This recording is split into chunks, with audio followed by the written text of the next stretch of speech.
Hello everybody, welcome to my channel. My name is Vikas Chauhan और आज की क्लास में हम डिस्कस करेंगे कुछ बैंकिंग ट्रांजैक्शन को, बैड डेट ट्रांजैक्शन को और ड्राइंग की ट्रांजैक्शन को। लास्ट क्लास में हमने कुछ डिस्कस करी थी परचेज और सेल्स की ट्रांजैक्शन, उससे पहली क्लास में हमने पढ़े थे बेसिक्स को। तो आइए शुरू करते हैं अपनी बैंकिंग ट्रांजैक्शन को। देखते हैं, सबसे पहले आप एक बात समझो कि जो बैंक है एक तरीके से वो आर्टिफिशियल पर्सन की तरह काम करता है। अभी आर्टिफिशियल पर्सन क्या होता है? हमारे पास एक पर्सनल अकाउंट होता है जो आपको फर्स्ट क्लास में देखने को मिल जाएगा। उस पर्सनल अकाउंट के अंदर तीन तरीके के पर्सन होते हैं। एक नेचुरल पर्सन होते हैं जिसमें हम राम, मोहन, सोहन, गीता की बात करते हैं। सेकंड होते हैं आर्टिफिशियल पर्सन जिसके अंदर हम बैंक, स्कूल, हॉस्पिटल, कंपनीज की बात करते हैं। और थर्ड होते हैं रिप्रेजेंटेटिव पर्सन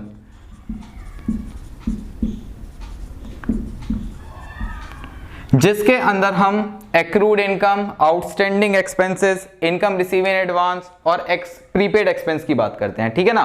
तो अभी हम इसको बाद में समझेंगे। अभी हम नेचुरल पर्सन के लिए समझ चुके हैं कि cash paid to Ram, cash receive from Ram. आज की क्लास में समझेंगे हम आर्टिफिशियल पर्सन को। किसी बैंक में पैसा डिपॉजिट करते हैं, विदड्रॉ करते हैं, स्कूल को पेमेंट करते हैं, तो वो आर्टिफिशियल पर्सन के अंदर आते हैं सारे के सारे। तो इससे रिलेटेड हम समझेंगे सिर्फ बैंक वाली ट्रांजेक्शन को। ये कभी थ्योरी में डिस्कस करेंगे, सारी चीज थ्योरी का पार्ट है, इसको थ्योरी में पढ़ेंगे। अभी देखते हैं बैंक जो एक आर्टिफिशियल पर्सन है। Let's say example, cash paid to Ram. जैसे हमने राम को कैश पेड करा है ₹10,000, तो अब सिंपल वहां पर क्या लॉजिक लगाते थे?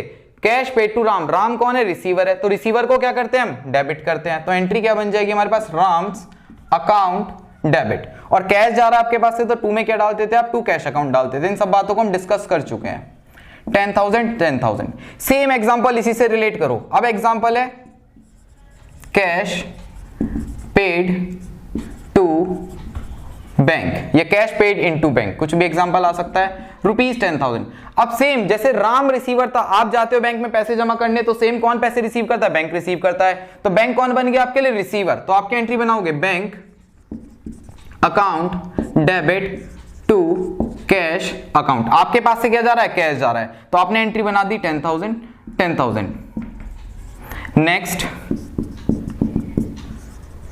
Cash withdraw from bank. Bank से आप अमाउंट विड्रॉ कर रहे हो कितनी? 20,000 की। सेम एग्जांपल समझो, कैश आ रहा है और कहां से आ रहा है? गिवर कौन है? बैंक है। तो गिवर को क्या करते हैं? क्रेडिट करते हैं। और कैश को क्या करेंगे? डेबिट करेंगे, क्योंकि हमारे पास कैश क्या हो रहा है? रिसीव हो रहा है। तो क्या एंट्री बनाएंगे? Cash account debit to bank account. Amount कितनी आ जाएगी? 20,000। आपने एक चीज देखी होगी, जब आप बैंक में पैसे जमा करते हो तो आपके पास मैसेज आता है योर अकाउंट इज क्रेडिटेड। तो वो क्रेडिटेड क्यों होता है? यहां पर तो हम पैसा जब बैंक में जमा कर रहे हैं तो बैंक अकाउंट क्या हो रहा है? डेबिट हो रहा है। आपको सीधी बात समझनी है, हम जर्नल उस पर्सन की बना रहे हैं जो अपने बिजनेस की ट्रांजैक्शन को क्या कर रहा है? रिकॉर्ड कर रहा है। तो कैश हमने डिपॉजिट करा है बैंक के अंदर, तो हमारे लिए बैंक अकाउंट क्या होगा? डेबिट होगा। और हमारे पास से कैश क्या हो रहा है? जा रहा है। सेम अगर यही बात आप बैंक के नजर से सोचोगे तो बैंक के पास क्या एंट्री बनेगी? बैंक के पास कैश आ रहा है, कैश अकाउंट डेबिट करेगा। और जिस भी पर्सन के अकाउंट पे पैसे ट्रांसफर करने हैं उस पर्सन के बैंक अकाउंट को बैंक क्या करता है? क्रेडिट करता है। इस वजह से मैसेज आता है कि योर अकाउंट इज क्रेडिटेड। और जबकि आप क्या कर रहे हो? बैंक को डेबिट कर रहे हो। तो ये एंट्री हमने अपनी बिहाफ से बनाई है और ये एंट्री जो बना रहा है बैंक अपनी तरफ से बना रहा है। तो बैंक से रिलेटेड कुछ यही ट्रांजेक्शन होती है, कैश पेड इनटू बैंक और कैश विथड्रॉन फ्रॉम बैंक। बस ये दो ही हैं, बाकी तो एग्जांपल रिलेट करवाया था। नेक्स्ट समझते हैं अपनी बैड डेट की ट्रांजेक्शन को।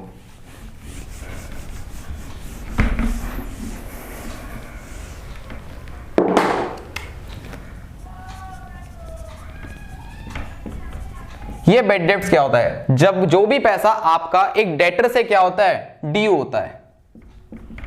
डेटर से क्या होता है? ड्यू होता है। और जो पैसा आपको मिल नहीं पाता, वो डेटर भाग जाता है, मर जाता है या कहीं और चला जाता है, तो आपका पैसा सारा का सारा क्या होता है? डूब जाता है। उस डूबे हुए पैसे को क्या बोलते हो? Bad debts. मतलब जो आपका डेट्स आना, जो पैसा आना था, तो आपका पैसा क्या हो गया? डूब गया। तो उसी को हम क्या बोलते हैं? आपका पैसा मर गया, उसी को हम क्या बोलते हैं? Bad debts. तो बैड डेट्स जो होता है आपके लिए क्या होता है? लॉस होता है। और आपने एक रूल पढ़ा है, debit all expense and losses, credit all income and gain. तो इसका एग्जांपल आएगा, सीधी सी बात, बैड डेट्स। क्वेश्चन भी इसी तरीके से आएगा आपका एग्जाम में। बैड डेट अमाउंटेड टू ₹20,000, 20,000 रुपए आपके क्या हो गए, डूब गए। तो बेड डेट अमाउंटेड टू 20,000। तो बेड डेट क्या है आपके लिए, लॉस है। लॉस है तो आप क्या करने वाले हो, डेबिट करने वाले हो। तो एंट्री क्या बनेगी, बेड डेट्स अकाउंट डेबिट। और 2 में क्या आएगा, देखो जब आपको डेटर से पैसा लेना होता है तो आप अपने डेटर को क्या करते हो, डेबिट करते हो, क्योंकि उस वक्त आपका डेटर क्या हो रहा होता है, बढ़ रहा होता है। तो आपको किसी पर्सन से कुल मिला के 1 लाख रुपए लेने थे। उस पर्सन ने बोला मैं तो अब सिर्फ आपको 20,000 रुपए ही दे पाऊंगा, 80,000 रुपए मेरे देना बस की नहीं है। तो वो 80,000 रुपए एक तरीके से आपके क्या हो गए, डूब गए, और आपको 20,000 रुपए क्या होंगे, रिसीव हो जाएंगे। तो 80,000 रुपए आपके डूब गए। तो अब आप अपने डेटर को क्या बोलोगे कि आपका डेटर 1 लाख का है, 20,000 का है। अब आप बोलोगे आपका डेटर 20,000 का है, क्योंकि 80,000 रुपए के पैसे तो क्या हो गए, डूब गए, मर गए, ये नहीं मिलने वाले। तो आपका जो डेटर है वो 80,000 रुपए से क्या हो जाएगा, कम हो जाएगा। कोई भी बैलेंस जो अपने फेवरेबल बैलेंस में होता है, कोई भी अकाउंट जो अपने फेवरेबल बैलेंस में होता है तो बढ़ता है, और जब घटता है तो उसको अनफेवरेबल बैलेंस होता है। मतलब डेबिट में बढ़ा है तो क्रेडिट में घटेगा, क्रेडिट में बढ़ा है तो डेबिट में घटेगा। तो यहां पर एंट्री बनेगी bad debts account debit to debtors account 20,000। अब कभी कभी क्या होता है कि ये पर्सन अच्छा था, इसने बोला भी तो 20,000 रुपए दे दिए, 80,000 रुपए डूब गए थे, हम तो अपने पैसे डूबे हुए मान के बैठ चुके हैं। और ये बंदा कभी ना कभी आके फ्यूचर में 5 साल बाद 6 साल बाद आके हमें ये अपने बचे हुए 80,000 रुपए भी क्या करता है, दे जाता है। तो ये हमारे लिए क्या बन जाते हैं, बेड डेब्ट रिकवर्ड। ये हमारे लिए क्या बन जाते हैं, बेड डेब्ट रिकवर्ड। अब बेड डेब्ट रिकवर्ड क्या टर्म होती है, बेड डेब्ट रिकवर्ड जो होता है ये हमारे लिए गेन होता है। ये हमारे लिए क्या होता है, गेन होता है। तो गेन कैसे होता है समझते हैं। आपने अपने बिजनेस के अंदर इस करंट ईयर में किसी को सामान सेल करा 80,000 रुपए का, और वो पर्सन बोल के गया कि मैं 3 महीने बाद क्या कर दूंगा, पेमेंट कर दूंगा। बट उस पर्सन का फोन करते रहे, नंबर बदल गया, वो पर्सन आपके पास नहीं आया, ये पूरा का पूरा साल एंड हो गया। आपने इस साल की अकाउंटिंग क्या कर दी, क्लियर कर दी। अकाउंटिंग करने के बाद आपने अपने 80,000 रुपए को क्या दिखा दिया, बुक्स ऑफ अकाउंट्स के अंदर लॉस दिखा दिया। क्योंकि ऐसा तो नहीं है अगर आपने आज अपनी दुकान पे कोई सामान बेचा होगा तो आप उसका इंतजार, अगर वो कह के गया है कि मैं 3 महीने बाद दे जाऊंगा, तो पूरी जिंदगी इंतजार करते रहोगे, पूरी जिंदगी तो इंतजार करने से रहोगे। आपने इस अकाउंटिंग ईयर के एंड में हमें सारी चीजों को क्या करना होता है, बैलेंस करना होता है। बैलेंस करना होता है, इस साल के अंत तक नहीं मिले तो 80,000 रुपए क्या हो गया, इसके लिए नुकसान हो गया। जब ये 80,000 रुपए नुकसान हो गए तो नुकसान मान के बैठा हुआ है। बट ये बंदा कभी ना कभी अचानक से आता है और आपको पैसे आके दे जाता है। तो आपको जिस ईयर में देके जाएगा, सपोज करो ये बात थी 2015 की और ये अमाउंट देके जा रहा है आपको 2020 में, तो 2020 तक आप इंतजार कोई कर रहे थे, तो इस ईयर में पैसा आपको अचानक से मिला है, तो इस साल के लिए आपके लिए क्या बन जाएगा, ये आपका गेन बन जाएगा। इस साल के लिए आपका क्या बन जाएगा, गेन। तो इसकी एंट्री देखते हैं क्या होती है,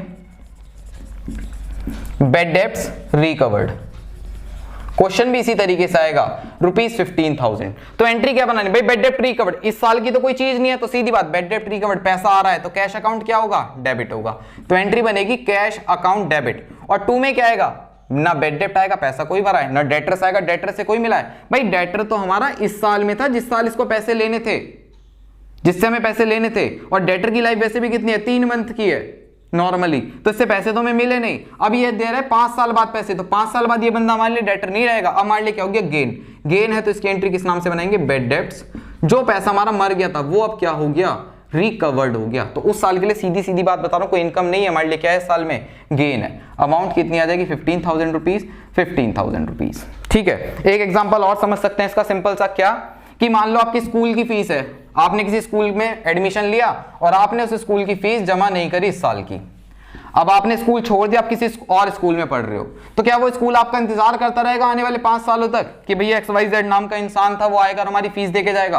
कोई इंसान नहीं आने वाला, कोई फीस नहीं मिलने वाली। तो जो फीस नहीं मिलेगी स्कूल को, वो स्कूल के लिए क्या बन जाती है, बेड डेब्ट्स बन जाते हैं, जो पैसा नहीं रिकवर होता। बट आप 5-6 साल बाद जाके अपनी फीस को जमा कर देते हो, अगर भले इंसान हो, तो वो स्कूल के लिए क्या इनकम बन जाएगी, बेड डेब्ट रिकवर्ड। क्यों? क्योंकि जिस साल में आप पैसे दे रहे हो उस साल में तो स्कूल वाले ने कोई सर्विस ही नहीं दी आपको, वो तो 5 से 6 साल पहले की इनकम थी और आपको उस साल में वो इनकम मिल रही है, तो उस साल के लिए आपके लिए क्या रहेगा, वो गेन रहेगा। लास्ट टॉपिक देख लेते हैं अपना ड्राइंग्स का। तो ड्राइंग्स क्या होती है, जो भी अमाउंट बिजनेस से पर्सनल यूज के लिए विड्रॉ करी जाती है, जो भी अमाउंट बिजनेस से विड्रॉ करी जाती है पर्सनल यूज के लिए, प्राइवेट यूज के लिए, हाउस होल्ड यूज के लिए, डोमेस्टिक यूज के लिए, ये सारे नाम आ सकते हैं, क्वेश्चन से ज्यादा कुछ नहीं आएगा। डोमेस्टिक यूज के लिए ये सारे टर्म जो होते हैं आपको पर्सनल एक्सपेंस को दिखाते हैं। अगर आप अपने बिजनेस से पैसा निकालते हो उससे कोई भी अपना private expense, personal expense, house hold खर्चा, डोमेस्टिक खर्चा कोई भी आप अगर उससे कर रहे हो तो ये सारी चीजें आपके लिए क्या टर्म बन जाएंगी, ये सारी चीजें आपके लिए बन जाएंगी ड्रॉइंग्स। ये सब आपके लिए क्या बन जाएंगी, ड्राइंग्स। और ड्राइंग्स जो होता है वो एक बिजनेस के लिए क्या होता है, एक्सपेंस होता है। क्या होता है, एक बिजनेस के लिए एक्सपेंस होता है। और एक्सपेंस होता है इसी रीजन से हम इसको क्या करते हैं, डेबिट करते हैं। एक्सपेंस होता है इसी वजह से इसको हम क्या करते हैं, डेबिट। एक ही लाइन में बात समझ में आती है, बस सिंपल सी बात है। अब इसके एग्जांपल देख लो क्या है। तो एग्जांपल क्या बनता है, cash withdrew from bank for personal use rupees 50,000। 50,000 रुपए आपने बैंक से निकालने किस चीज के लिए, पर्सनल यूज के लिए। तो सीधी बात देखो, जब भी आपको question personal use, private use, house hold purpose, domestic purpose दिख जाए तो आपके लिए वो टर्म सीधी सीधी क्या बनने वाली है, ड्रॉइंग्स। तो एंट्री क्या बनेगी, ड्रॉइंग्स अकाउंट डेबिट। 2 में वो अमाउंट आती है जो आपका बैलेंस डिक्रीज हो रहा है। आप कहां से निकाल रहे हो, पैसा तो निकाल रहे हो, पैसा तो पैसा है, कहां से निकाल रहे हो, बैंक से। तो आपका क्या घट रहा होगा, बैंक बैलेंस। जब बैंक बैलेंस बढ़ता है तो डेबिट होता है, घटता है तो क्या होता है, क्रेडिट होता है। तो एंट्री बनेगी drawings account debit to bank account 50,000 rupees 50,000 rupees. और एग्जांपल देख लेते हैं next, cash withdrew from business for